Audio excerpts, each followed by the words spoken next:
자, 4번 보기를 잠깐 봐주세요. 문정희의 이별 이유와 정호성의 강변역에서는 모두 남녀 간의 이별을 소재로 이별의 아픔을 형상하고 있는 작품이다. 공통점이 뭐란 얘기야? 이별이란 얘기야, 이별. 그리고 이별의 아픔을 무슨 점으로 삼고 있다? 공통점으로 이별의 아픔을 삼고 있다. 근데 이제 공통점이 중요한 게 아니라 차이점이 중요하겠죠? 그래서 읽어볼게요.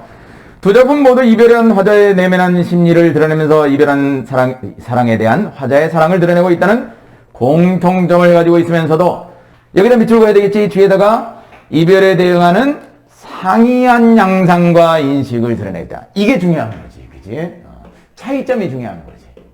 차이점은 이별에 대해서 나타내는 화자의 뭐가 다르다? 태도. 태도 속에 여러 가지가 들어가 있으니까 양상한 인식이나 이런 것들이 다 들어가 있으니까 차이점에 대해서 초점을 맞추고 두 편의 시를 해석을 해라. 그게 여기서 가장 기준이 되는 특징이겠지, 그지? 자, 그러면은 가로 들어가서 문정의 이별 이유라는 시를 한번 들어가 볼게요. 예, 가시는 특별한 특징은 없는데 그냥 굳이 특징 하나 잡는다면은 정서가 직설적으로 표출됐다는 거 하나 정도를 특징으로 잡으면 될 것 같아. 정서가 직설적으로 표출이 되다. 정서가 직설적으로 표출이 되는 시는 이해하기가 쉬워요, 어려워요? 이해하기가 훨씬 쉽게 되지, 그지? 그런 특징이 가시에 하나 있다. 어디가 있냐면은 뭐 슬프다, 뭐 숨 막혀 죽으면 뭐 슬프다 이런 것들이 계속 반복되고 있거든. 정서가 직설적으로 표출돼가지고 화자의 정서를 우리가 더 친숙하게 이해할 수 있다는 거. 그게 이 시의 특징이야. 자, 내용 들어가 볼게요. 너 떠나간 지 세상의 달력으로는 열흘 되었고 구체적인 시간 단위로는 이별한 지 며칠 됐다? 열흘밖에 안 됐어.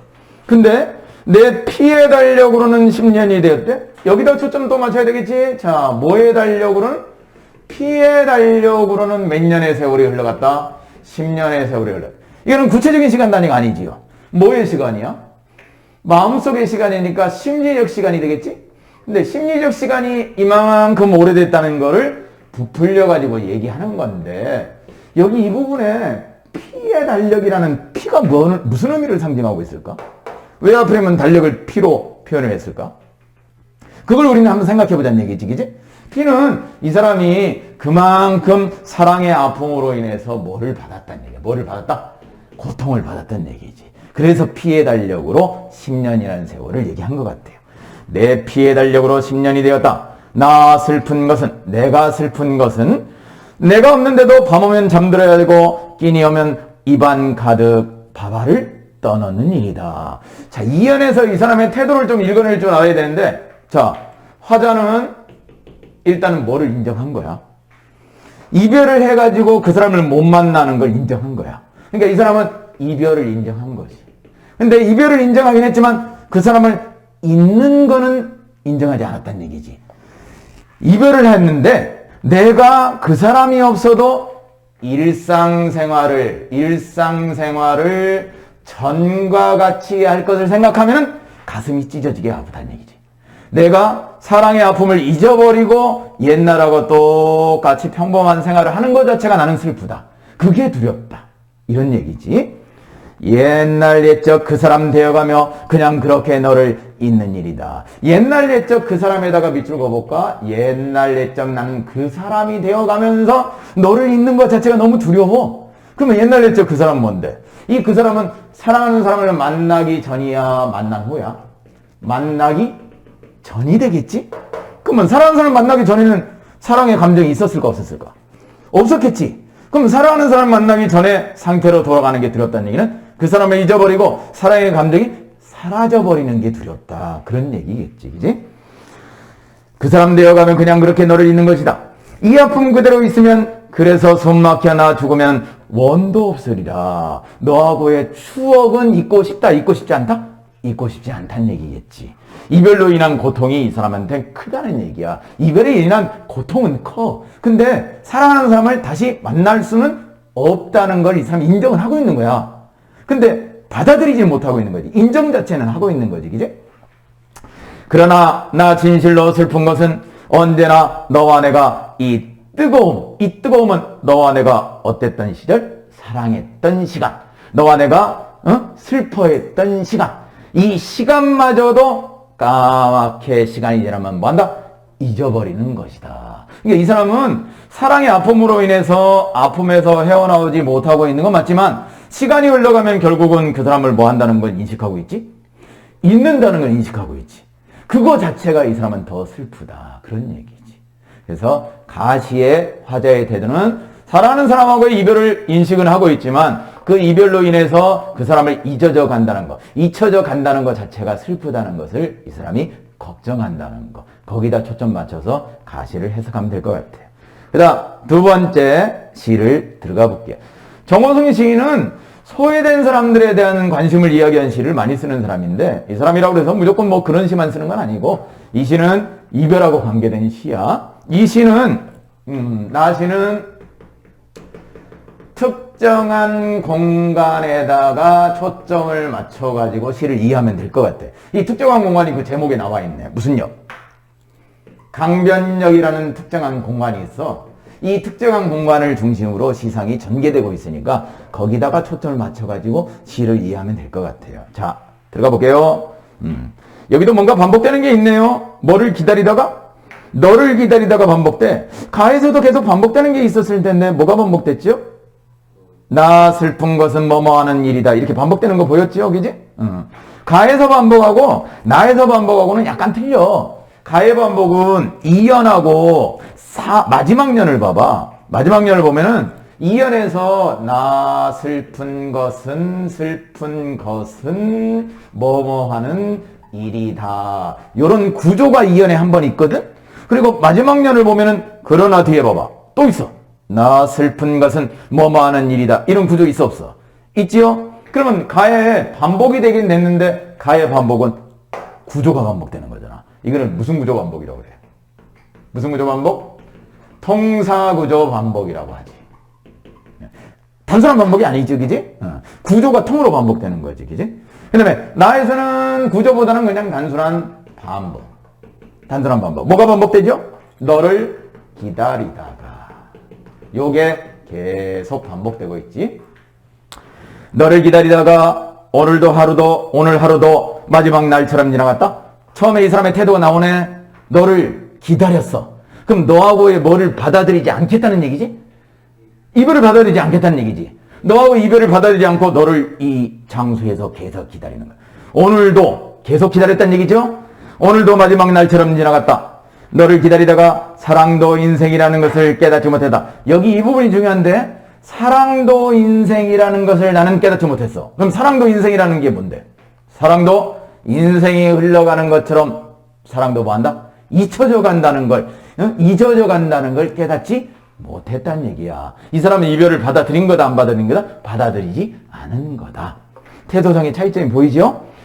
너를 기다리다가 사랑도 인생이라는 것을 깨닫지 못했다. 미련이 남은 거야. 바람은 불고 강물은 흐르고 어느새 강변의 불빛마저 꺼져버린 뒤 너를 기다리다가 열차는 또다시 내 가슴 위로 소리 없이 지나갔다. 열차가 가슴 위로 지나갔다는 얘기는 그만큼 절망감과 아픔에 이 사람이 뭔가 가슴이 아프다는 걸 보여주는 거고, 오른쪽으로 넘어가서 우리가 만남이라 불렀던 첫눈 내리는 강변역에서, 강변역은 이 두 사람이 뭐 했던 공간?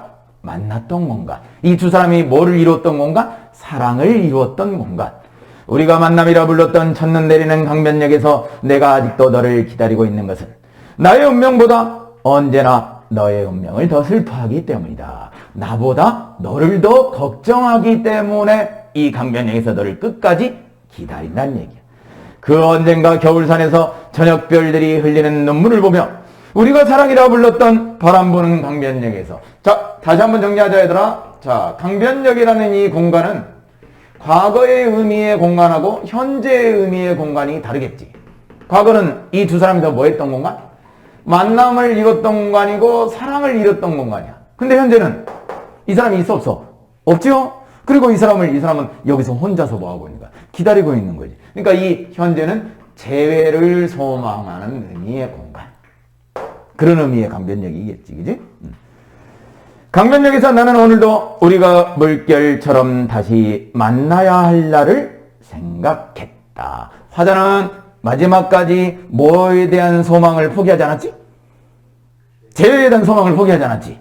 가시하고 틀려. 가시는 벌써 사랑하는 사람에 대한 이별을 인정했어. 근데 잊혀져 가는 게 슬픈 거지. 나에서는 인정하지 않았단 얘기야. 두 사람의 이별에 대한 태도가 다르다는 얘기지. 이 사람 광명에서 기다리면 사랑하는 사람 다시 만날 수 있을까요? 절대 못 만나지. 뭐 그 사람이 오겠어. 벌써 다른 역에 가서 딴 남자 만나고 있지, 그지? 이건 말도 안 되는 얘기지, 그지? 개뿔이야. 이건 사랑이 뭐 떠났으면 그만이지. 뭘 찌질하게 기다려. 찌질한 놈이지, 놈은, 그지? 아, 그렇다는 얘기지, 얘들아. 그지? 자, 문제 1번부터 4번까지 답을 찾았어요.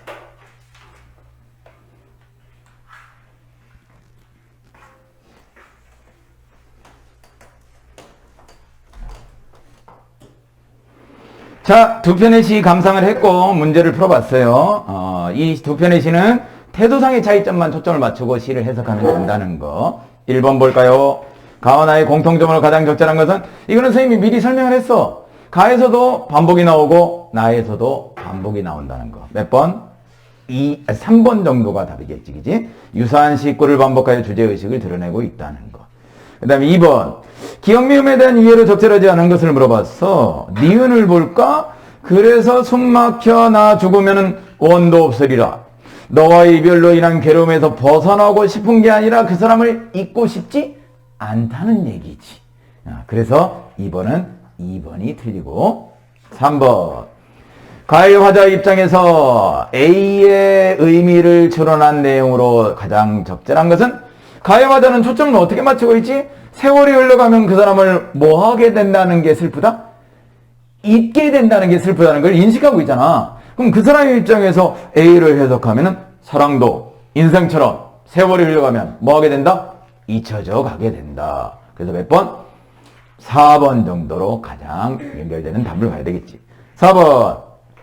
두 시의 차이점, 공통점이 이별이지만, 이별의 아픔이지만 차이점은 화자의 태도, 양상과 인식의 차이점을 두고 있다. 이렇게 했을 때 전혀 거리가 먼 것은 4번 봐주세요. 가의 화자는 너와 내가라는 표현을 활용하여, 나의 화자는 우리라는 표현을 활용하여 이별의 슬픔을 극복이 아니지, 나는? 그지? 이별의 슬픔을 극복하는 것 자체가 아니라 이별 자체를 거부하는 거잖아. 나의 화자는 뭐를 기원하고 있는 건데? 재회를 소망하는 거니까. 이별을 거부하는 거지, 그지? 그래서 4번은 4번으로 보면 될 것 같아요. 뒤로 넘어가서 현대소설로 하나 들어가 보자. 현대소설. 선생님이 기억하기로는 현대소설에서 9번을 할 차례로 알고 있어요. 9번. 189페이지. 박안서의 겨울나들이라는 소설. 종종 등장을 해요. 종종 등장을 하고 수능특강에 어쩌다가 실려있는 소설이고 자주 나오는 편이기도 해요. 문제 중에서 먼저 3번 문제를 먼저 볼까요? 3번 문제를 보고 힌트를 잡아보자. 박안서 소설에서, 박안서 소설 혹시 너네 아는 거 있어요? 이거 말고? 전혀? 혹시 박안서의 그 여자네 집이라는 소설 몰라요? 처음 들어봐? 알았어. 미망이라는 소설은? 미망. 못 들어봤어요? 처음 들어봤네? 알았어. 자, 그냥 볼게요. 자, 박안서 소설에서 시종일관 제기되는 문제는 전쟁과 같이 개인을 억압하고 무기력하게 만드는 밑줄거 거대한 사회적 폭력에 대한 얘기를 박안서 소설에서 많이 다룬다. 거대한 사회적 폭력. 사회적 폭력. 하지만 박안서의 소설은 단순히 개인을 피해자, 사회를 가해자로 이분법적으로 구분해 보여주지 않는다. 사회적 폭력이 무서운 것은 의도를 했든 그렇지 않든 간에 선량한 개인이 피해자가 될 수도 있고 순서가 바뀔 수도 있다는 얘기야. 가해자가 될 수 있는 상황을 만든다는 점이다. 피치 못할 사정으로 가해자가 될 수도 있고 그 가해자가 피해자가 될 수도 있다. 순서가 역전될 수도 있다. 박안서는 소설 속에서 이와 같은 복잡하게 얽혀있는 상황을 집요하게 파헤쳐 보여주고 있으며 아울러 제일 중요한 게 이거야. 밑줄거 서로에 대한 뭐하고 뭐를 통해서 헌신과 뭐를 통해서 사랑을 통해서 이 상처를 뭐하자? 회복하자. 상처를 극복하자. 이런 대안을 제시하는 소설을 많이 썼다는 얘기지, 그지? 한쪽 편에 상처의 원인이 있는 게 아니고 한쪽 편에 가해자의 원인이 있는 것도 아니고 순서는 언제든지 바뀔 수 있기 때문에 피치 못할 사정으로 가해자가 되고 피해자가 될 수 있는 상황이기 때문에 모든 사람들이 다 서로를 뭐하자? 감싸 안고 모두 다 사랑으로 이해하자. 그런 측면을 보여주는 소설을 이 사람이 많이 썼다는 얘기야. 여기 나와 있는 겨울나들이라는 소설도 그런 측면에서 봐야 된다는 얘기지. 앞으로 넘어가서 상업적으로 날리는 허가는 아니었지만 상업적으로 날리는 허가가 아니란 얘기는 뭐를 못 벌었다는 얘기지? 돈을 못 벌었다는 얘기지. 그렇지? 꽤 개성 있는 특이한 자기세계를 고집하고 있어. 그런데도 알려주고 평가도 받고 있는 중견 허가인 남편에 대한 얘기네. 요즘 세 번째 개인전을 앞두고 그 준비 때문에 집에 들어오지 않고 시내에 있는 아틀리에에 묻는 일이 많았다. 남편의 건강이 염려돼 나는 가끔 서술자가 1인칭이야. 나라는 1인칭. 이 나가 아내겠지, 그지? 나는 가끔 먹을 것을 해가지고 나가보고 남편은 옷을 갈아입으러 집에 들르고 하는 정도였다. 여기까지는 아내가 남편을 위한 정성으로 뭔가를 준비하는 것 같아, 그지? 남편에 대한 사랑이 있는 것 같아. 어제도 나는 시내에 나갔다가 로스 고기를 좀 사가지고 아틀리에에 들렸다. 출가한 딸이 와 있었다. 출가? 뭐를 했단 얘기야? 딸이? 결혼을 했단 얘기야, 결혼.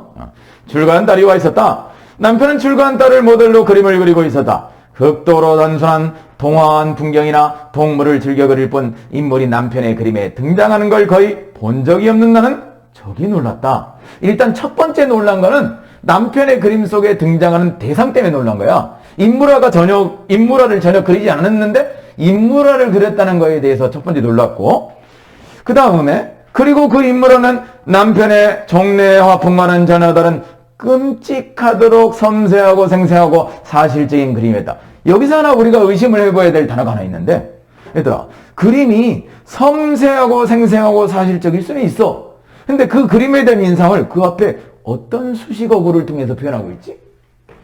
끔찍하도록이라는 수식어구를 통해서 남편의 그림을 평가를 하고 있거든? 그러면 이 수식어구는 서술자의 심리 상태가 어떻다는 얘기야? 남편의 그림에 대해서 뭔가 불편한 심리가 있다는 얘기겠지. 뭔가 불편한 심리가 있다는 얘기야. 그 이유는 우리가 아직 모르겠어. 무슨 이유인지 모르겠지만 남편의 그림만을 보고 이 여자가 지금 서술자가 불편한 심리를 끄집어내고 있다는 얘기야. 읽어볼게요. 그렇게 똑같이 담게 그린 그림이 좋은가 나쁜가는 둘째고 나는 울컥 심지어 여기 그림에 대해서 뭐까지 들어? 혐오감까지 들고 있어요. 어떤 사연이길래? 아직은 모르겠어. 혐오감까지 느끼고 있어요. 혼까지 얼마붙은 영정을 보는 듯한 느낌이다. 남편의 그림에서 뭐를 보는 듯한 느낌이라고? 영정. 영정이 뭔데? 죽은 사람을 그린 사진. 알겠지? 죽은 사람의 그림. 죽은 사람의 얼굴을 그린 그림. 영정을 보는 느낌이었다. 더욱 질린 건 모델인 딸과 화가인 남편이 이루고 있는 묘한 분위기였다. 부드럽고 따스고 만족한 경험은 사랑하는 부녀 사이의 그것으로서 이해할 수 있었으나 부녀 이상의 비밀스러운 무엇인가가 있었다. 둘이만 친하고 싶은 눈치가 역력했다. 둘은 나를 예의 바르게 반겼는데도 나는 밀려난 것처럼 느꼈다. 거리감을 느꼈다는 얘기지. 딸하고 아버지 사이에서. 그 이유는 아직까지 안 나왔어요. 자, 드디어 현대소설에도 많이 나오는 문제가 하나 나오지요. 자, A에 여기에 가로가 쳐져 있지. 뒤로 넘어가면 또 뭐가 나와요? B가 나오지요. 이런 문제는 요새 많이 출제되는 문제라고 선생님이 얘기했잖아. 이런 문제는 거의 대부분 뭐를 물어보거나 그치, 공통점하고 차이점을 물어보는데 일반적으로 무슨 상 특징을 물어보거나 서술상 특징을 물어보거나 아니면 무슨 상 특징? 표현상 특징을 물어보는 문제가 요새 자주 나오는 신유형에 해당하는 문제야. 옛날에는 문제가 어떻게 출제됐냐면은 현대소설이 나오면은 소설 전체를 다 가지고 서술상 특징이나 표현상 특징을 물어보곤 했거든. 근데 요새는 부분적으로 묶어가지고 이렇게 물어보는 문제들이 새롭게 나오는 형태의 문제야. 그리고 두 개가 묶여 나오는 경우도 있고 한 개가 없어지고 하나만 묶어서 물어보는 경우도 있어. 이런 문제는 요새 많이 나오는 문제니까 상당히 중요하게 생각을 해야 돼요. 자, A에 어떤 서술상 특징이 나오는지를 들어가서 한번 보자. 가장 먼저 눈여겨봐야 될 것은 얘들아, 서술자의 변화야. 알겠지? 서술자가 A하고 B에서 달라졌는지 아니면 서술자가 바라보는 대상이 다른지 서술자가 바라보는 대상이 다른지 서술자가 다른지 그거부터 눈여겨봐야 돼. 자, A부분. 출가해서 3년째 갓 돌진한 처대를 두고 있는 딸은 처녀 때와는 또 다른 윤택하고 기쁨 있는 아름다움으로 소파에 단정히 앉아있었다. 한착되구나 하는 찬탄과 동시에 섬광처럼 눈부시게 어떤 깨달음이 왔다. 뭔가 남편을 통해서 딸을 통해서 뭔가를 떠올린 거야. 깨달음? 그렇지. 꼭 저맘때였구나. 남편이 난리 통해 첫 번째 아내. 아하, 자, 사연이 있네. 남편하고 관련된 사연이 있어요. 남편이 무슨 통해? 난리 통해. 자, 남편은 뭔가 사회적인 아픔을 겪은 사람이죠, 그지? 이 난리는 뭐야? 남편이 뭐를 겪었다는 얘기야? 6.25 전쟁을 겪었다는 얘기야. 맞죠? 6.25 전쟁 통해 남편이 첫 번째 아내와 생이별한 게, 그러면 얘들아, 첫 번째 아내와 생이별을 했다는 얘기는 이 첫 번째 아내가 어디 있다는 얘기야, 지금? 북에 있다는 얘기지. 이 남쪽에 와서 남편이 새로운 가정을 이뤘다는 얘기겠지. 그래.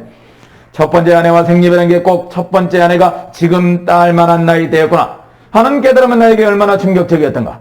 더군다나 내 딸은 내 친딸이 아니고, 이유가 나오기 시작해요. 자, 왜 아까 그림을 보고 혐오감을 느꼈고 끔찍하도록 생각했는지 그 이유가 나오기 시작해요.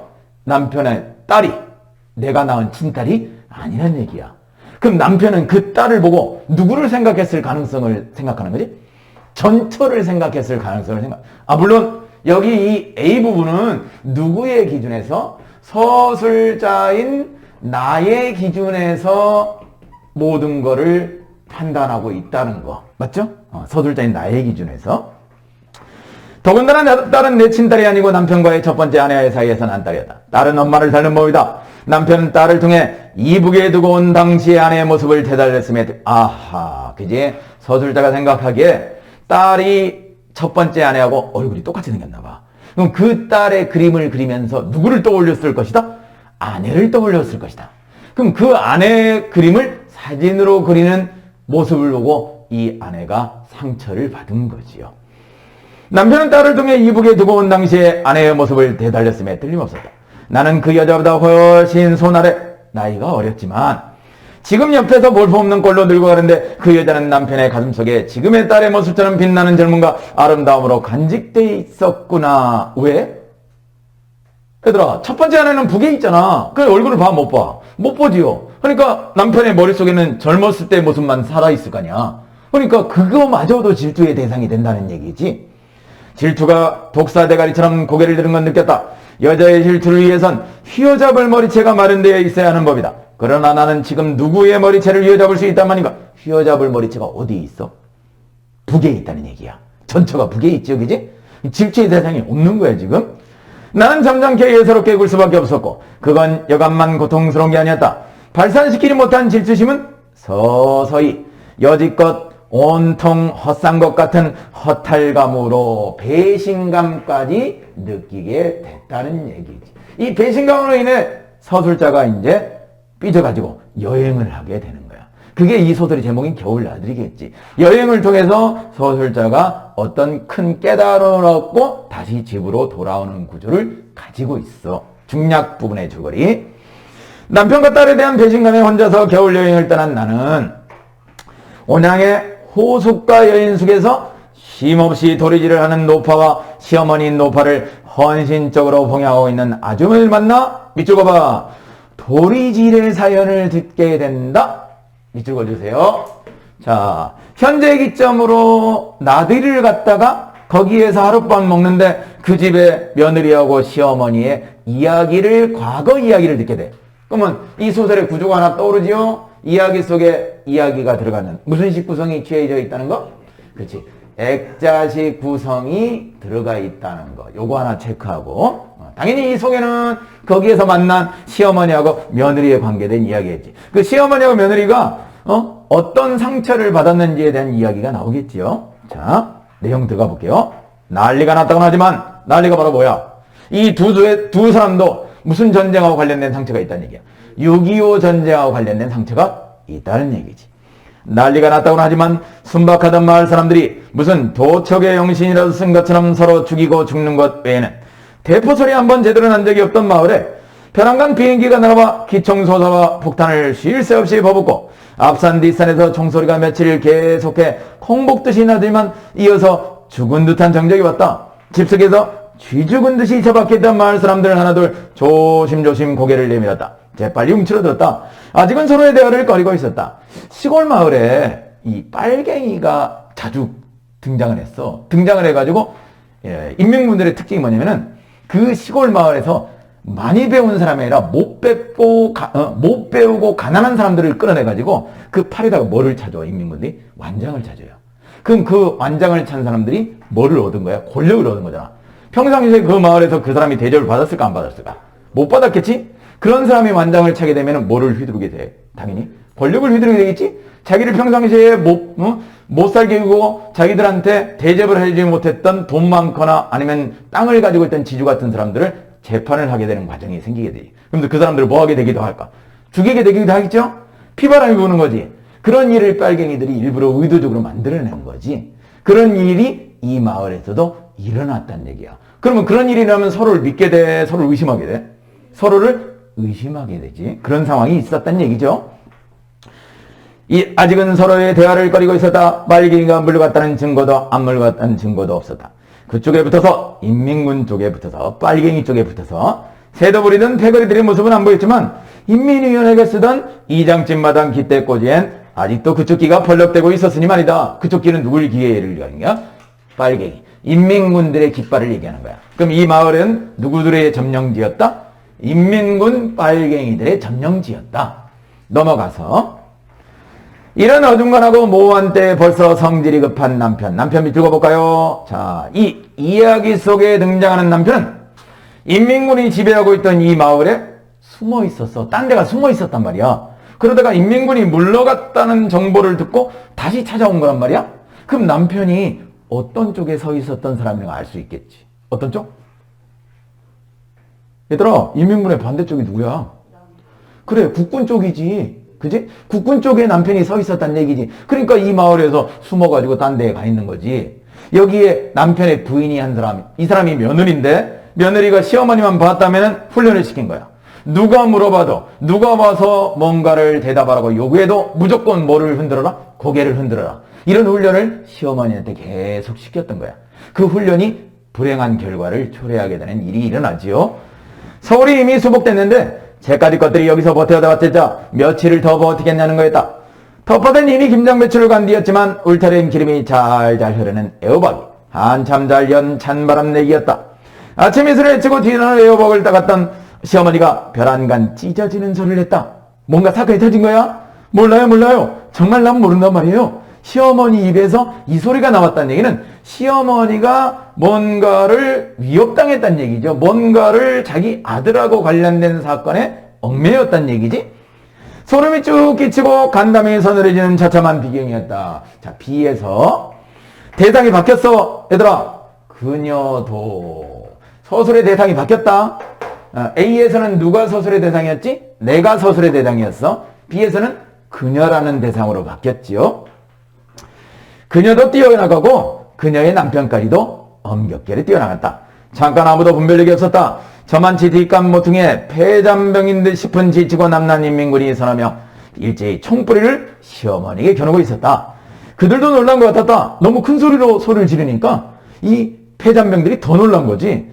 그들은 처음부터 누굴 해치려고 나타났다기보다는 그냥 시어머니와 마주쳤거나 마주친 김에 옷이나 먹을 것을 달랄 작정했는지 모른다. 그런데 그들이 무슨 말을 걸기도 전에 시어머니는 그 자리에 꼼짝도 못 박힌 채 고개만 미친 듯이 지으며 몰라요. 과민 반응을 한 거지. 과민 반응을 일으켜가지고 크게 오히려 행동을 일으킨 거지. 그거에 누가 더 놀란 거야? 인민군들이 더 놀란 거야.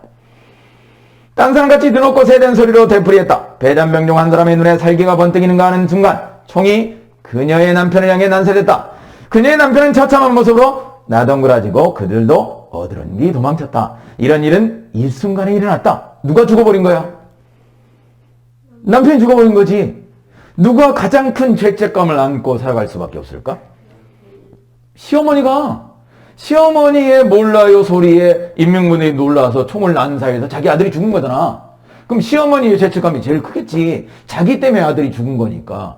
그걸로 인해 가지고 오늘날 시어머니가 계속 고개를 흔들게 됐다는 얘기야. 밑에 내용. 그 거의 실성하다시피 한 시어머니가 뭐 때문에? 죄책감 때문에. 오랫동안 극진히 모형 끝에 어느 만큼 회복이 됐지만 그때 뒷간 모퉁에서 죽길 길을 쓰고 흔들어대는 도리지는 그때만큼 그때 같은 방향만 가셨다 뿐 멈출 줄 모르는 고질병이 되고 말았다. 그래서 도리도리 할머니라는 이 동네 명물 할머니가 됐다. 이런 얘기지. 자, 서술자가 지금 어떤 마을에 와가지고 지금 나들이를 온 거야. 쉽게 얘기하면은 이 서술자도 지금 뭐를 입었지? 상처를 입었잖아. 이 상처를 뭐 하기 위해서 이 마을에 온 거야? 치료하기 위해서 온 거야. 근데 이 마을에서 누구를 만나는 거지? 할머니하고 이 할머니를 모시고 있는 누구를 만난 거야? 며느리를 만난 거지. 근데 이 두 사람한테도 뭐가 있다는 걸 이제 이 사람이 발견한 거야. 뭐가 있다는 걸? 상처가 있다는 걸 깨달은 거야. 근데 며느리 입장에서는 얘들아, 오히려 이 할머니가 뭐가 돼? 자기 남편을 죽인 뭐가 돼? 원수가 되잖아. 따지고 보면 자기 남편을 죽게 만든 사람이 할머니잖아. 그러면 며느리 입장에서 할머니가 미워, 고마워. 엄청나게 미울 거 아니야, 그지? 근데 지금까지 며느리가 할머니를 극진하게 뭐를 했다? 뭔가 상처를 치료해주고 뭔가 사랑으로 이 사람을 헌신적으로 감싸줬다는 얘기야. 이걸 보고 나서 이 서술자도 뭔가를 뭐 하는 거야? 깨달은 거지. 그리고 나서 이 서술자는 어디로 돌아갈까? 집으로 돌아가겠죠? 집에서 이 상처를 겪은 사람이 누군데? 남편이잖아, 남편. 남편이 겪었단 말이야, 남편이. 그래서 그 남편을 이런 식으로 보호해 줄 것이면 우리가 짐작할 수 있다는 얘기야. 이해됩니까? 그래. 문제 풀어주세요. 다 맞춰도 됩니까? 맞춰보자. 1번. A하고 B에 대한 설명으로 가장 적절한 것은 서술자의 대상이 바뀌었잖아, 그지? A에서는 나를 기준해서 나의 심리 상태가 쭉 이야기가 되고 있고, B에서는 누구를 기준으로? 그녀라는 사람의 기준으로 그녀의 얘기의 상황에 대해서 얘기를 나누고 있어요. 1번은 몇 번? 5번이 되겠지. 그렇지. 그 다음에 2번. 기억미음에 대한 이해로 적절하지 않은 것은? 자, 서술자가 남편을 질투를 하게 되고 남편의 전처에 대한 거를 생각하게 된 계기가 뭐 때문이지? 남편이 그림을 그린 그림의 내용 때문이잖아. 딸을 모델로 해서 그린 것 때문에 질투를 하게 된 거잖아. 그럼 기억 때문에 질투를 한 건 아니겠지. 그지? 그래서 2번은 1번이고. 3번은 틀린 거 몇 번? 2번.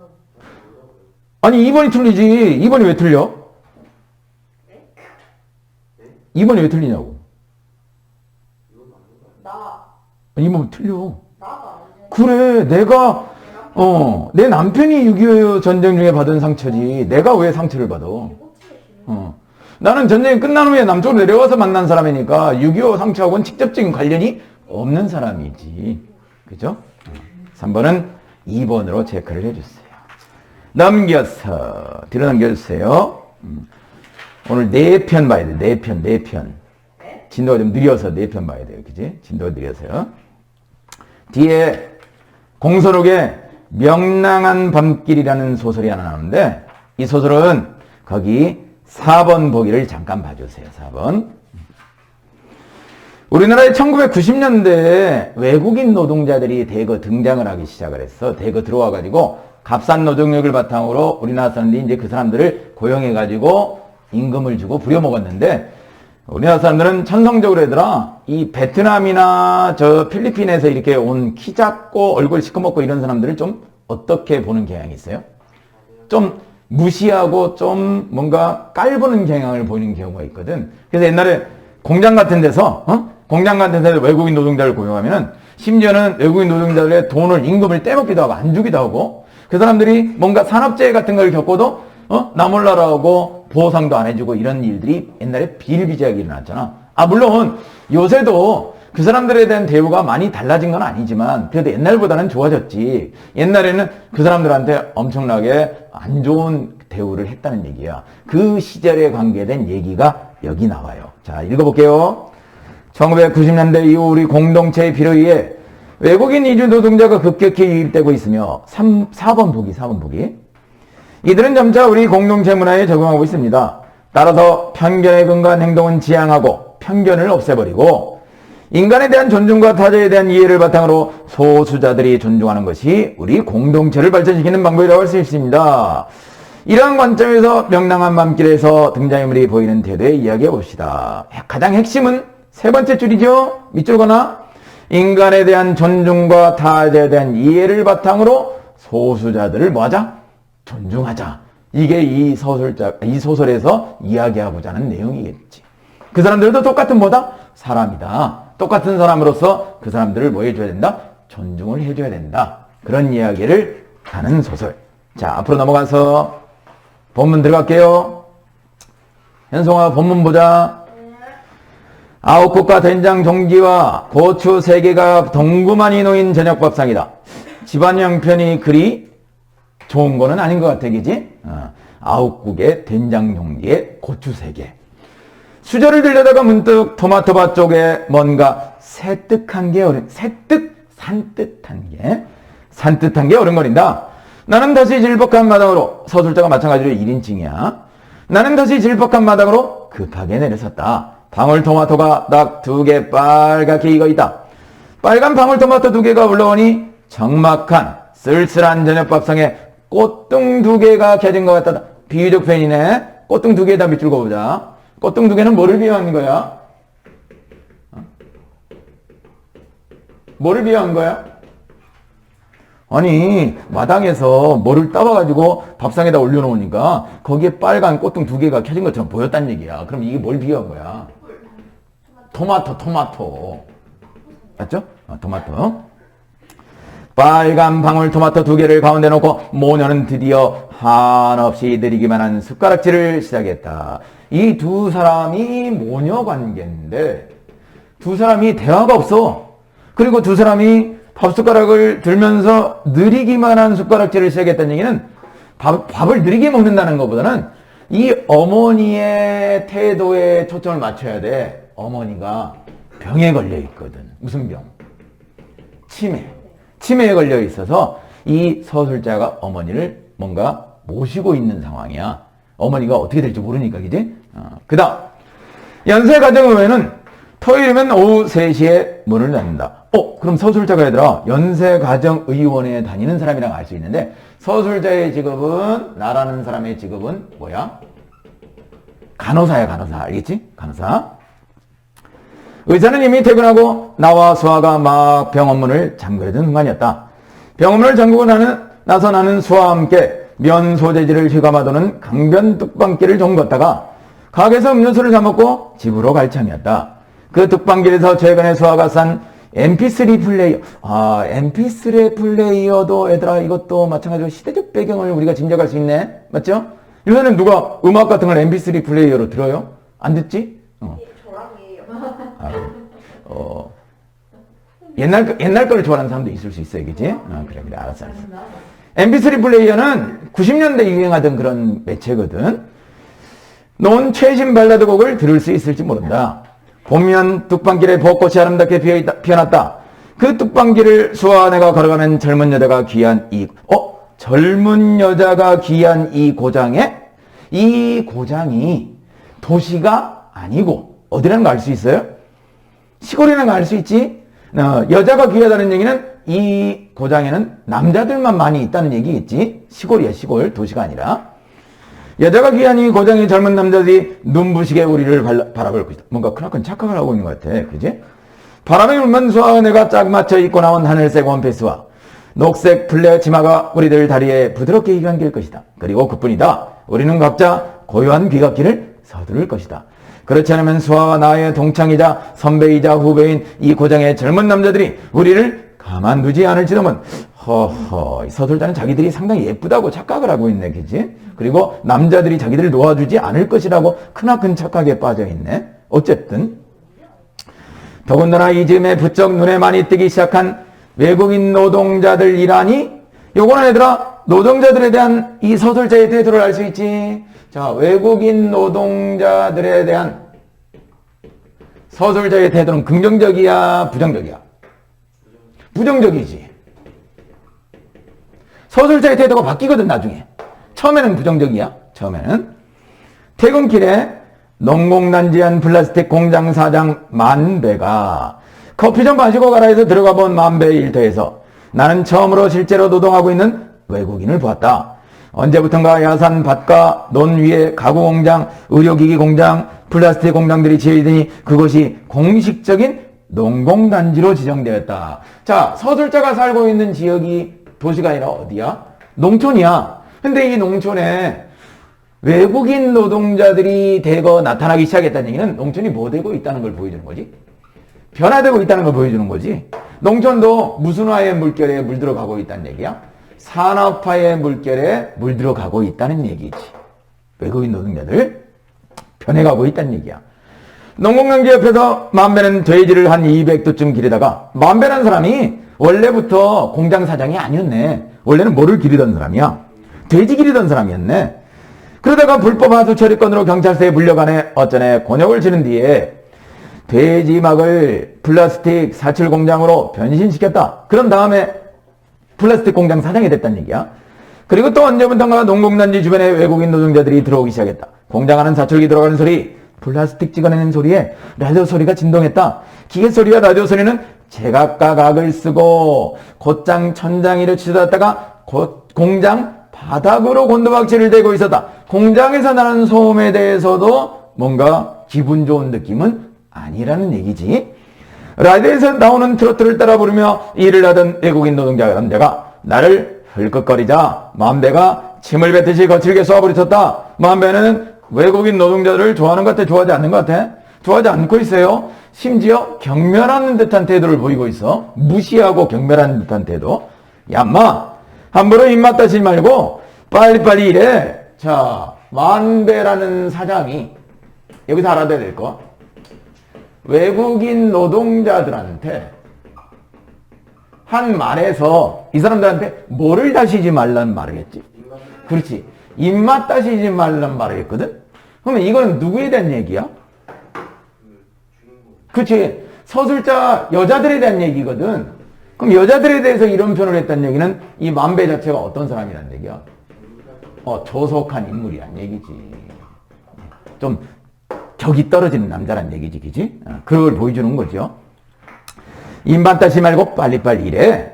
그랬더니 얼굴이 검고 목이 검고 손이 검고 몸피가 가늘고 눈이 가는 외국인 노동자 남자가 씩 웃으며 대꾸하는 것이었다. 야, 인마 함부로 이맛하지 말고 빨리빨리. 전혀 이해하지 못할 말을 하고 있죠. 그러면 이 외국인 노동자는 만배의 말을 이해했다 못했다? 이해하지 못했다는 얘기야. 서로 무슨 소통이 되질 않는다? 의사소통이 되질 않는다는 얘기지. 나는 커피고 뭐고 만정이 들었다. 서술자가 처음에 가지게 되는 이 외국인 노동자들에 대한 태도가 중요해. 어차피 나중에 이 외국인 노동자들에 대한 태도가 변할 거거든. 노동단지에서, 농공단지에서 일하는 남자들이 사장이고 사원이고 간에 너무 무식하고 너무 거칠고 너무 교양이 없고 하여 저질이라고 수아는 질색했다. 수아도 나와 똑같은 경험, 모욕을 당한 모양이었다. 나도 수아의 말에 동의했다. 중략부원의 줄거리. 사랑한다고 믿었던 연인에게 시련을 당한데, 중략부원의 줄거리에 크나큰 사건이 하나 터졌네. 서술자인 내가 뭐를 당했다? 시련을 당했지요. 집으로 돌아오는 길에 두 외국인 노동자들의 이야기를 엿듣게 된다. 자, 오른쪽으로 넘어가서 깐추. 난 너희 나라 가면 뭐 할 거야? 모르겠어. 가면 엄마, 아버지, 누나, 여동생, 사촌들 만나고 그 산에 달을 볼 거야. 고향이 그리운 것 같아. 깐추라는 사람의 고향은 오른쪽에 나와 있네. 어디야? 네팔이네. 깐추라는 사람의 고향은 네팔이야. 네팔을 지금 뭐 하고 있다? 그리워하고 있다는 걸 알 수 있지. 내가 뭘 할 건지 다른데 물어볼 거야. 사보디라는 사람이 또 한 사람이 있어요. 여동생이 한국 사람과 결혼했어. 시골이야. 동생이 남편한테 맞아서 동생 많이 슬퍼. 우리말에 아직은 서툰해. 사보디라는 사람은 형이 한국 여자랑 결혼해서 형 여자 도망갔어. 조카 있어. 형이랑 조카 많이 슬퍼. 부모님 돌아가셨어. 우리나라 방글라데시 가도 나는 아무도 없어. 이 사보디라는 사람의 고향은 어디? 방글라데시. 난 갈 수 없어. 형 다쳤어. 손가락 잘려서 조카 살려야 돼. 사부딘이라는 사람은 우리나라에서 어떤 환경에서 일을 했다는 거 알 수 있지? 열악한 환경에서 일을 했다는 걸 알 수 있어요. 그 다음 사부딘, 난 한국에서 슬플 때 노래를 했어. 자, 삶이 고통스러울 때 뭐를 했다고? 노래를 했어. 그럼 노래는 이 사부딘한테 뭐를 주는 요소? 위안을, 희망보다 위안을 주는 요소겠지? 위로를 주는 요소겠지요. 그지? 위안을 주는 요소겠지요. 한국 발라드야, 사장이 막 욕해. 나 여기 심장이 막 뛰어. 손가락 막 떨려. 눈물을 막 흘려. 사장한테 모욕을 당했다는 얘기겠지? 그러면 뭐를 했다고? 노래를 했어. 왜? 노래를 통해서 내가 뭐를 받았기 때문에? 위로를 받았기 때문에. 사랑 못했어. 억울했어. 그러면 또 노래했어. 그러면 잠이 왔어. 그러면 꿈속에서 달을 봤어. 그거 아름다운 네팔 딸이야. 이 사람들은 사장이나 고용원들한테 대해서 무시를 당하거나 모욕을 당할 때마다 뭐를 불렀다? 노래를 불렀다는 얘기야. 노래를 통해서 뭐를 받았기 때문에? 위안을 받았기 때문에.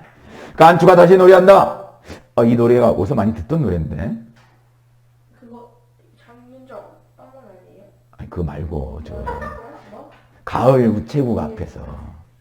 그럴까? 거기 A 바로 밑에. A 어디지? 아 죄송. 다음 노래인 줄. 가을 우체국 앞에서라는 노래. 이거 맞아. 쌤이 알기로는 윤도현 씨가 부른 노래로 알고 있는데.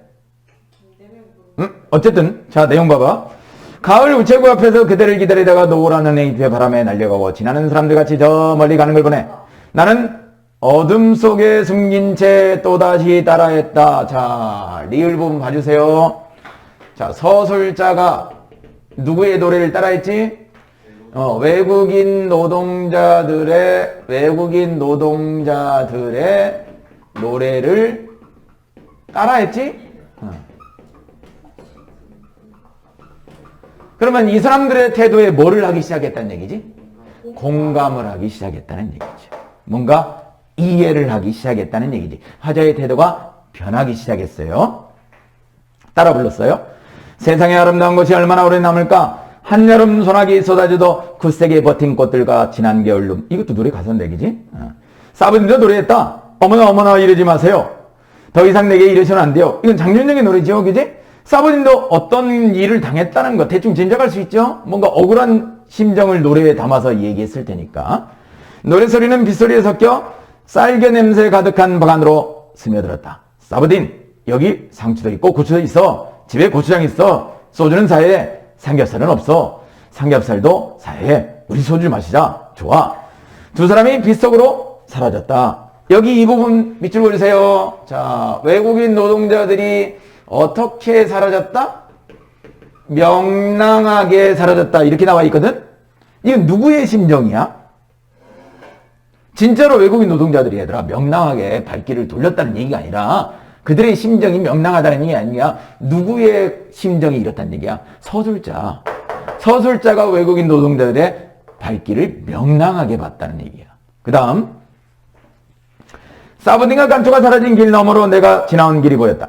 그 길 너머 그 남자네 집이 보였다. 그 남자가 누군데? 내가 뭐 했던 사람? 사랑했던 사람이겠지요? 그 사람한테 상처를 받았잖아.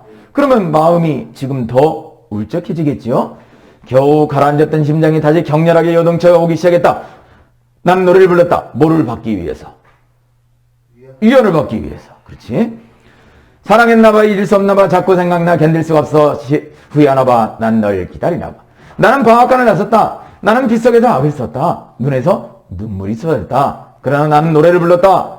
저기 네팔의 설산에 떠오른 달이 보인다. 나는 달 향해 나아갔다. 비를 맞으며 천천히 뚜벅뚜벅 명랑하게. 자, 서술자도 명랑하게 걸음을 걷는다는 얘기가 마지막 끝부분에 나오거든? 그러면 이건 누구의 발길을 따라한 거야? 외국인 노동자들을 따라한 행동이잖아.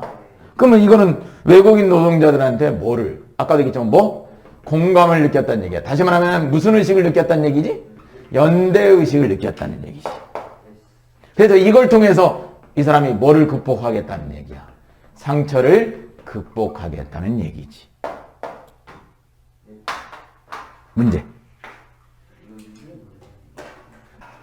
답을 확인해보자. 한 세트 더 봐야 되니까 얘들아. 1번. 이 글에 대한 이해를 적절하지 않은 것은 3번이 틀렸겠지요? 방앗간에 있던 나를 의식한 사부딘과 간주는 대화를 멈추고 걸음을 내가 있는지조차 알지를 못했어요. 그지?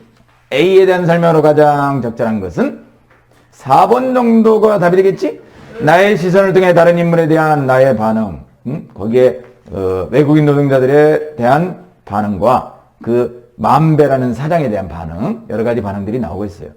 3번 A씨에 대한 설명으로 가장 적절한 것은 몇 번? 5번 정도가 가장 어울리는 답이겠지, 그지? 그 노래들을 통해서 그 특정한 상황에 처한 인물들이 위로를 받고 있다는 거. 4번은 니은을 보면은 라디오에서 나오는 트로트를 따라 부르며 일을 하던 외국인 노동자 남자가 나를 힐끗거리자 만배가 침을 뱉듯이 거칠게 쏘아붙였다. 뭔가 외국인 노동자들을 만배가 경멸하는 듯한 태도로 말을 쏘아붙인 거거든. 그 사람들이 싫다는 태도로. 근데 여기 이번에 인물들의 행동을 제지하려는 만배의 의도? 이런 게 아니지, 그지? 그래서 4번은 2번으로 체크하는 게 좋을 것 같아요. 됐습니까? 한 세트만 더 보자. 저기 앞에 현대시. 아니, 끝날 때가 다 돼가지고. 현대시. 마지막 107페이지. 107이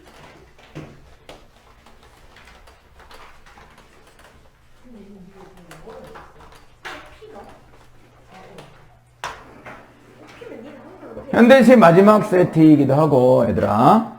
이 시가 끝나면 이제 현대시하고 현대소설도 하나 남았어. 그럼 이제 우리 뭐 나가? 107페이지, 그지? 그거하고 수필은, 안 나갈 거고, 뒤에 갈래복합하고 실전이 있거든. 갈래복합을 먼저 나갈 거야. 알겠지? 갈래복합. 자, 107페이지를 펴주세요. 안에 다 할 수 있어요? 응? 안에 다 할 수 있어요? 충분히 해요. 그지? 걱정하지 말고. 107페이지에 김수영의 파밭가에서라는 시하고, 그 다음에 두 번째가 김혜순의 별을 굽다라는 시야. 이거에 대한 구체적인 설명이 복이 없으니까, 복이 없으니까, 지문을 바로 들어가서 설명할게요. 가를 봐주세요. 가에 가장 대표적인 표현상의 특징이 하나 보인다, 얘들아. 그거 하나 정리하자. 자, 가에 제일 처음에 붉은 파밭이라는 게 나올 거거든. 붉은 파밭. 나와? 나오죠? 거기에서 무슨 새싹을 보아라? 푸른 새싹을 보아라. 이게 이 가시의 가장 지배적인 표현상의 특징. 뭘까요? 그렇지. 색채들. 당연히 붉은 파밭은 부정적 의미의 대상이고 푸른 새싹은 긍정적 의미의 대상이야. 이거에 대한 건 내용 들어가서 설명하면서 얘기를 하자. 그리고 또 하나 표현상의 특징을 보면은 각 연마다 얘들아 뭐뭐뭐뭐가 푸른 새싹을 보아라. 얻는다는 것은 곧 잃는다는 것이다. 뭐뭐뭐 보아라. 얻는다는 것은 곧 잃는다는 것이다. 이런 구조가 1년부터 3년까지 똑같이 반복되지요? 일종의 뭐야 이것도. 그건 단순한 반복이 아니라 틀이 반복되는 거잖아. 마찬가지로 무슨 구조 반복? 통사 구조 반복. 틀이 반복되는 거니까. 그지? 자, 내용 들어가 볼게요. 삶은 계란의 껍질이 벗겨지듯 묵은 사랑이 벗겨질 때. 자, 이 사람은 묵은 사랑을 긍정적으로 보는 거야? 부정적으로 보는 거야? 묵은 사랑은 옛사랑, 옛날 사랑. 헤어지고 나서 그 옛날 사람을 잊지 못해서 헤어나오지 못하고 있는 상황. 그거를 묵은 사랑이라고 표현한 거야. 그럼 묵은 사랑은 버려야 돼? 버리지 말아야 돼? 버려야 될 대상이지. 삶은 계란의 껍질이 벗겨지듯 묵은 사랑이 벗겨질 때 붉은 파밭에 푸른 새싹을 보라. 얻는다는 것은 곧 잃는 것이다. 거기다 하나 밑줄 그어볼까요? 얻는다는 것은 곧 잃는 것이다. 밑줄 하나 볼까요? 표현기법 하나 체크하자. 일단 표면적으로 모순이 되잖아. 무슨 법이야? 역설법이죠. 그럼 뭘 얻는 거야? 뭘 잃는 거야? 일단 잃는 게 있어. 뭐지? 묵은 사랑을 잃어버리는 거지. 그럼 뭘 얻는 거야? 새로운 사랑을, 새로운 희망을 얻는 거지. 그지? 그 다음 2연. 먼지 앉은 석경 너머로 너의 그림자가, 너의 그림자 세모 쳐주세요. 너의 그림자. 너의 그림자는 묵은 사랑이겠지? 옛날 사랑이겠지? 그 사랑이 어른거릴 때. 다시 말하면 그 사랑에서 헤어나오지 못할 때. 그 사랑에서 헤어나오지 못할 때. 묵은 사랑이 움직일 때, 과거의 사랑이 자꾸 떠오를 때, 그때 붉은 밥밭에 또 뭐를 봐라? 푸른 새싹을 봐라. 푸른 새싹은 여기서 뭐를 의미하느냐? 새로운 것. 가치 있는 것. 이런 의미를 상징하는 거지. 꼭 새로운 사랑으로만 해석하지 말고 옛날 것을 고루한 옛 것에 얽매이지 말고 그걸 과감히 벗어 버려라. 그러면 새롭고 가치 있는 것들이 너한테 찾아올 것이다. 그 얘기를 하는 시야. 꼭 새로운 사랑이라고 얘기 안 해도 돼요. 먼지 앉은 석경나무로, 먼지 앉은 석경도 긍정적 의미일까 부정적 의미일까? 부정적 의미야. 이 먼지 앉은 석경에다, 석경은 돌로 만든 거울이거든. 이 먼지 앉은 석경은 뭐냐면 아니 그 테두리 돌 안에 거울이 있을 거 아니야. 돌 안에, 그지? 돌이 겉에 있고 그 안에 거울이 있겠지, 그지? 네, 이 석경은 현대적인 의미의 거울이 아니고 옛날 거울이거든. 옛스러운 거울이잖아. 그럼 이건 옛날 것을 뭐야? 버리라는 얘기야. 옛 것은 여기서 의미가 없다는 얘기지. 무조건 옛날 것을 버리라는 게 아니고 뭔가 고루하고 낡아서 버려야 될 요소는 버려버려라, 그런 얘기지. 먼지 앉은 석경 너머로 너의 그림자가 움직이듯 붉은 사랑이 움직일 때 푸른 새싹을 봐라. 새벽에 준 조로의 물이, 자, 새벽에 준 조로의 물 세모 쳐보세요. 이것도 마찬가지로 부정적 의미야. 조로가 물 뿌리기거든? 그럼 새벽에 준 조로의 물은 이미 지나가 버린 대상이고, 뭔가 부조리한 대상이야. 그 대상을 대낮이 지나도록 마르지 않고 그 부조리한 생각이나 부조리한 대상이 벗어나지 못하고 남아있어. 그럼 남아있으면 된다 안 된다? 안 된다는 얘기지. 대낮이 지나도록 마르지 않고 젖어 있듯이 묵은 사랑이 뉘우치는 마음의 한복판에 젖어 있을 때, 묵은 사랑에서 뭐 할 때? 떨쳐내지 못할 때. 묵은 사랑을 떨쳐내지 못할 때. 뭐를 봐라? 붉은 팥밭에 새싹을 봐라. 뭐를 봐라? 붉은 팥밭에 푸른 새싹. 그 푸른 새싹은 뭐? 묵은 사랑을 버리고 새롭고 가치 있는 것을 생각해라. 그런 얘기를 하는 시라고 보면 되겠지, 그지? 끝부분에 계속 반복되는 게 보이고 통사구조 반복이 가장 대표적인 표현상의 특징이라는 거. 그것도 색채 대비하고 더불어서 알아두면 좋을 것 같아요. 그 다음 두 번째 작품. 제목이 별을 굽다라는 시인데, 별을 굽다. 여기서 별은 열정을 상징하는 거야. 알겠지? 별은 열정을 상징하는 거야, 별. 자, 내용 들어가 볼게요. 사당역 4호선에서 2호선으로 갈아타려고 에스컬레이터에 실려 올라갔어. 뒤돌아보다가 마주친 저 수많은 얼굴들, 지하철에서 만난 사람들, 그 수많은 얼굴들은 모두 붉은 흙가면 같다. 자, 얘들아, 붉은 흙가면은 출근을 하기 위해서 지하철을 이용하는 현대인들을 얘기하는 거거든. 그 현대인들의 모습을 긍정적으로 얘기한 걸까? 부정적으로 얘기한 걸까? 부정적으로 얘기한 거야. 그러면 얼굴에다가 붉은 흙가면을 가지고 살아가는 현대인들은 뭐가 없는 사람들? 열정이 없는 사람들. 무기력해 보이는 사람들. 이 열정이 없고 무기력해 보이는 사람들은 그 현대인들의 겉모습을 얘기하는 거야? 속마음을 얘기하는 거야? 겉모습을 얘기하는 거지. 외면을 얘기하는 거야. 외면으로 봤을 때는, 외면만으로 그 현대인들의 모습을 봤을 때는 열정이 없는 것처럼 보인다. 뭔가 의지가 없는 것처럼 보인다. 얼마나 많은 불가마들이 저 얼굴들을 구원했을까. 여기서 주의할 점 하나 있다, 얘들아. 불가마가 두 번 나오거든. 자, 불가마가 앞부분에 한 번 나오고 뒤로 넘어가면은, 뒤로 넘어가면 끝에서 두 번째 연에 또 불가마가 한 번 나오거든. 그 불가마의 의미가 두 개가 똑같지 않아요. 자, 앞에 거부터 정리할게요.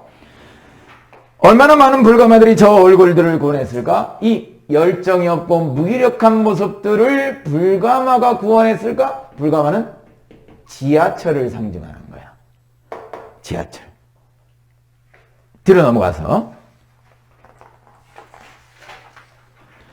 무표정한 저 얼굴들 속에 아침마다 밑줄고 디뎌 나왔어. 두 눈을 번쩍 뜨게 하는 힘. 거기다 밑줄고 두 눈을 번쩍 뜨게 하는 힘. 자, 이 사람들의 가슴 속에도 뭐가 숨어 있었다는 얘기야. 열정이 숨어 있었다는 얘기야. 두 눈을 번쩍 뜨게 하는 열정이 어떻게 숨어 있었을까? 밖에서는 기척도 들리지 않을 이 깊은 땅속을 밀물져 가게 하는 힘. 마찬가지야. 밀물져 가게 하는 힘 밑줄 그어주세요. 그것도 마찬가지로 뭐지? 열정을 얘기하는. 그러니까 저 무표정한 붉은 흙가면처럼 보이는 사람들 마음속에도 뭐가 숨어 있다? 열정이 숨어 있다는 얘기야. 하늘 한 구석 별자리마다 쪼그리고 앉아 별들을 감화해서 구원하는 분 계시겠지만 누굴까요? 별은 인간이거든. 이 사람들을 구원하는 사람은 누굴까요? 조물주겠지? 신이겠지요? 그분이 점지하는 운명의 별빛. 인간은 운명대로 살아가라고 만든 거야, 신이. 그 운명의 별빛이 지상까지는 비춰. 너네는 운명대로 살아. 지상까지는 비춘단 말이야. 근데 물이 쏟아지듯 몰려가는 땅속은 너무나 깊어 그 별빛이 여기까지 닿긴 하는데 땅속까지는 누구의 힘이 미치지 못한다? 조물주의 힘이 미치지 못한다는 얘기야. 그러면 땅속에 살아가는 그 사람들은 조물주의 힘이 미치지 못한다는 얘기거든? 그럼 조물주의 힘은 어떤 힘인데? 사람들을 운명대로 살아가게 만드는 힘이야. 주어진 운명대로 만드는 힘. 그러면 이 땅속까지 그 조물주의 힘이 미치지 못한다는 얘기는 땅속에 있는 사람들은 운명대로 살아간다. 자기 의지대로 살아간다. 자신의 뭐대로 살아간다? 의지대로 살아가는 사람들이란 얘기지.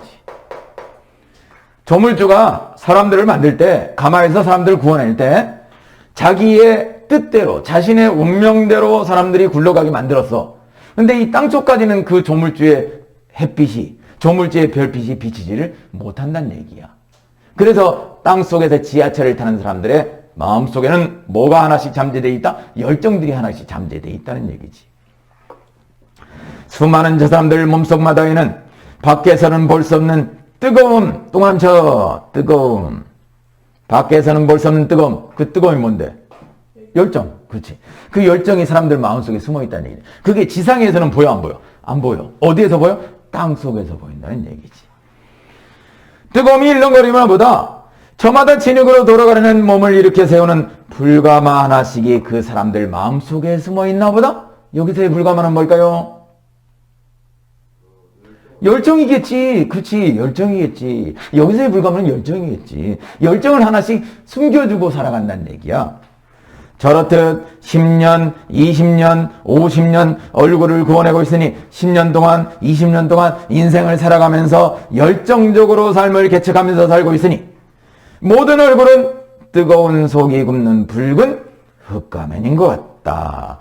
겉모습은 뭐를 쓰고 있지요? 가면을 쓰고 있어. 겉으로 보기에는 이 사람들이 무기력한 삶을 사는 것처럼 보여. 근데 이 사람들의 내면 속에는 뭐를 가지고 산다? 열정을 가지고 살아간다. 이 얘기를 하려고 이 시를 쓴 거겠지. 됐습니까? 그래. 문제를. 한송아, 다 풀었습니까? 다 확인해보자. 다음 시간은 안 아플 예정이지? 1번 들어가 볼게요. 가만아에 대한 설명으로 적절하지 않은 것은 몇 번이 틀려요? 응? 몇 번이 틀리냐고. 2번이 왜 틀리지? 가의 역설적 표현이 있긴 있어. 그치? 얻는다는 것은 잃는 것이다. 나를 볼까요? 시적 대상을 호명이 뭐야? 이름을 부르듯이 호칭하는 게 호명이잖아. 그런 방식이 전혀 나와 있지를 않아요. 그래서 1번은 2번을 제약하는 게 맞겠지요. 2번. 기억미음에 대한 이해로 가장 적절한 것은 1번 볼까? 기억은 아니 틀린 거부터 맞는 거니까. 그지? 기억은 디귿에 영향을 주는 초월적 존재가 머무는 공간이다. 디귿에 영향을 주는 디귿이 뭐야? 땅속이잖아. 근데 하늘은 초월적 존재가 머무는 공간이 맞긴 하지만 땅속까지 영향이 간다고 그랬어? 못 간다고 그랬어? 못 간다고 그랬잖아. 그럼 1번은 당연히 틀리지. 그 다음 2번. 니은은 지상, 기역으로부터 괴리되어 있는 공간이다? 지상까지는 하늘의 힘이 미친다고 그랬잖아. 그럼 괴리라는 게 무슨 말이야? 거리가 다 떨어져 있다 이런 말인데 괴리가 어울리지 않지. 영향이 미쳐야 되지. 그지? 그래서 2번은 틀려요. 3번. 디귿은, 땅속은 니은과 달리 인간의 운명을 확인할 수 있는 공간이 아니라 인간의 운명이 아니라 인간의 주체적인 힘을 확인할 수 있는 공간. 열정을 확인할 수 있는 공간이에요. 운명을 확인하면은 지상하고 똑같은 의미의 공간이 되는 거지. 현송아, 맞지? 얘가 무슨 죽는 집중 좀 해주세요. 4번. 리을은, 리을 어디야? 몸속. 주체성을 가지고 열정을 가지고 살아가는 몸속. 디귿에서 화자가 만난 인간의 특성. 그렇지. 땅속에서 살아가는 사람들도 뭐가 있어, 몸속에. 열정이 있는 거지. 그럼 답은 4번이 되는 거지. 5번이 틀린 이유, 잠깐만, 5번이 틀린 이유. 미음은 밖에서는 볼 수가 없어. 밖은 열정이 없는 곳이지. 미음은 니은과 디귿을 포함한 공간이다. 포함하면 안 되지. 그지? 디귿은 빼야지. 지상만 포함을 해야 되죠. 왜? 밖은 열정이 없는 곳이니까. 지상이 열정이 없는 곳이니까 디귿은 빼줘야지. 그래서 2번은 4번으로 체크를 하는 게 좋을 것 같아. 3번. 보아야 할 것과 본 것에 대해 의미를 부여하고 있다. 가해화자는 자연물을 보아야 할 것을 언급하면서 변화의 과정에서 겪게 될 경험, 변화에 필요한 조건을 제시하며 새로운 삶에 대한 의지. 나의 화자는 일상생활에서 본 사람들의 외면에 대한 인상을 드러내며 그 속에 감춰져 있는 열정이 있다는 걸 깨달아야 된다. 몇 번? 4번이 왜 틀려? 그거 목표 그게 아니에요. 불가마 하나씩이 깃들어 있다는 것은 사람들의 내면 속에 깃들어 있는 열정을 얘기하는 거지. 그러니까 4번하고는 거리가 먼 거지. 됐습니까? 됐어요? 복습 열심히 해야 돼, 얘들아. 시험 대비 계속 지금부터 하고 있지? 그래.